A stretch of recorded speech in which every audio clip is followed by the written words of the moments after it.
Efectivamente, correspondeme a min presentarvos o espazo, a casa na web, a casa na rede. Unha palabra que se repetiu varias veces nesta presentación foi a de proxecto. E isto é exactamente o que temos diante, un proxecto, unha tarefa por facer. Un traballo ilusionante, interesante, que está aínda en desenvolvemento e que depende, efectivamente, de, como dixo antes Alberto, de todos nós e de todos vós. Este é o aspecto que terá a nova páxina en Internet. Trátase máis ben dun sistema de información, máis que dun portal web propiamente, e vai nos permitir catalogar, publicar información textual en diferentes formatos, PDF, ODT, etc. E tamén multimedia, imaxes, audio e vídeo. A realización deste proxecto, encargouse Enxenio, que é unha empresa galega vinculada á Universidade da Coruña, que está dedicada á enxeñaría da informática para organizacións. Outros traballos realizados por Enxenio son, por exemplo, o portal da Asociación de Escritores en Lingua Galega ou o portal da Asociación Sociopedagóxica Galega. Queremos agradecer de maneira especial o traballo de Ángeles Placeres e de Sergio Folgar, que foron as persoas encargadas de converter en ceros e uns as nosas ideas e as nosas suxestións. Pois ben, este sistema de información consta dunha parte pública que agora, en principio, veremos nestas pantallas e que estará dispoñível nos próximos días na rede. Hai unha segunda parte, a cociña da administración da páxina, que Enxenio... Estamos. Que Enxenio puxo a nosa disposición. É unha administración sinxela, fácil de facer, que podemos facer usuarios de informática sin ser necesariamente informáticos. Hai que salientar que o desenvolvemento deste proxecto fíxose íntegramente con software libre, de xeito que nin a construción, nin posteriormente a produción, o sistema de disposición do público, precisan de instalación de software con licenza. O sistema está preparado para permitir a ampliación de seccións, as seccións agora existentes, ou para desenvolver outras novas, como, por exemplo, roteiros literarios ou sistema de compra a través da rede, compra online. A páxina ábrese con este apartado de actualidade, que recolle realmente dous apartados da páxina, que son actividades e noticias. Desde actividades e noticias vanse mandando as que aquí aparecen nesta primeira páxina. No apartado de Manuel María,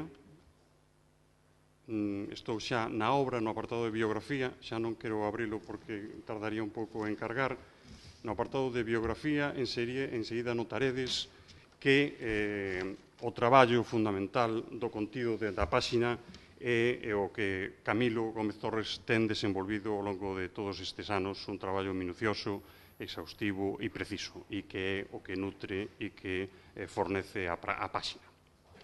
Tedes, por exemplo, neste apartado da obra de poesía, unha pequena imaxe das primeiras edicións e poesía dos diferentes xéneros, e despois se nos movemos por algunha destas obras, por exemplo, Os soños na gaiola, que teño aquí, veredes un pouco a profundidade e a importancia da información aí contida. Tedes información da primeira edición, da última, pero tamén información de cada unha das edicións desta obra. Isto é todo o traballo que lle debemos a Camilo. Tamén hai unha breve reseña e pode haber de cada unha das obras unha breve escolma, o que significa que unha vez que haxa unha breve selección de textos de cada unha das obras, temos unha escolma na rede de toda a obra, da extensa obra de Manuel María. No apartado de publicacións aparecerán as publicacións da Fundación. En principio hai estas dúas, as actas do Congreso de Manuel María, Literatura e Nación, e esta obra que acaba de presentar Camilo. Un dos apartados nos que temos postos máis interese e que queda patente o que é a páxina, un proxecto, algo que está en construción, este apartado de recursos, onde iremos colocando aqueles vídeos, aqueles audios con recitados do propio poeta ou músicas sobre algúns dos seus poemas. Non sei se será posible, sería escoitar, por exemplo, os primeiros compases, polo menos, desta Roi Casal sobre o poema A Fala, Máxicamente Bello, unha das cancións que non chegou a entrar no CD de Lendas Doiradas e que Roi Casal recolleu. O idioma é a chave coa que abrimos o mundo, o salouco máis feble, o pesar máis profundo. O idioma é a vida, o coitelo da dor, o murmurio do vento, a palabra de amor. O idioma é o tempo, é a voz dos avós. Temos recollido tamén algún vídeo. Se pudese, o vídeo seguramente sexa máis difícil, pero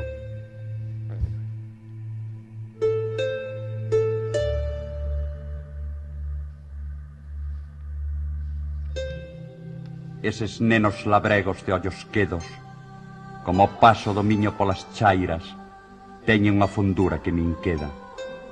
Ollos azúes como o cello craro dun abrente limpísimo de abril, ou dun azul de mar como das rías.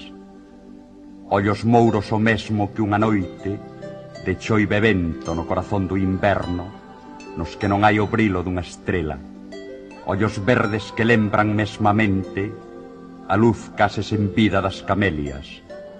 Ollos cor cinza, mortas borralleiras, que o lume da liricia non queimou. Ollos pardos en todo semellantes aos montes ermos, tristeiros, penedíos, nos que agroman apenas as carpazas. Non sei que de auga queda, de pozo escuro e insondável, teñen os nenos labregos de Galicia na lumieira cansa da sollada. Os nenos labregos son tristeiros, a súa infancia semella unha cárcere. Daralles tristura ollar a vida, sentirán dor ao ollar a terra, na súa alma pousaría esa saudade, cecais saben ou tal vez presinten que comerán o pan dos emigrantes.